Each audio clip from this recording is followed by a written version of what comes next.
பொம்பளை பிள்ளைங்க வயசுக்கு வந்த உடனே வீட்டில் அம்மாக்கள் அத்தைகள் எல்லாரும் முதல்ல செஞ்சு கொடுக்கறது கருப்பு உளுந்து கஞ்சி, இல்லைனா களி நல்லெண்ணெய் போட்டு வெல்லம் போட்டு நெய் போட்டு செஞ்சு கொடுப்பாங்க. அவ்வளோ அருமையாக செம்ம டேஸ்டியாக இருக்கும். முக்கியமான விஷயம், உடம்புக்கு அவ்வளோ நல்லது. இடுப்பு எலும்புக்கு நல்ல வலுவு, கருப்பு பையை நல்ல வலுவூட்டும். நமக்கு பீரியட்ஸ் இருக்குது அந்த டைம்லனா உங்களுக்கு ரெகுலராக அது கரெக்டாக போகும், எந்த பிரச்சனையும் இல்லாமல். உடம்பு ஸ்ட்ராங்காக இருக்கும், உடம்பு வலி வராது.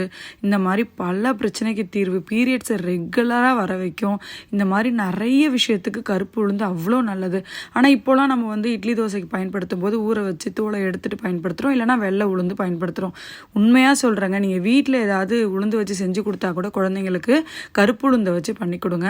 நம்ம ஆறு வீட்டால் கருப்பு உளுந்து கஞ்சி மிக்ஸ். இதில் பார்த்தீங்கன்னா உங்களுக்கு சிகப்பரிசி, பாதாம், சுக்கு, ஏலக்காய்லாம் போட்டிருக்கிறதால ரொம்ப டேஸ்ட்டாக இருக்கும். குழந்தைங்களுக்கு நீங்கள் கஞ்சாவோ களியாவோ செஞ்சு கொடுக்கலாம். இப்போ ஃப்ரீ ஷிப்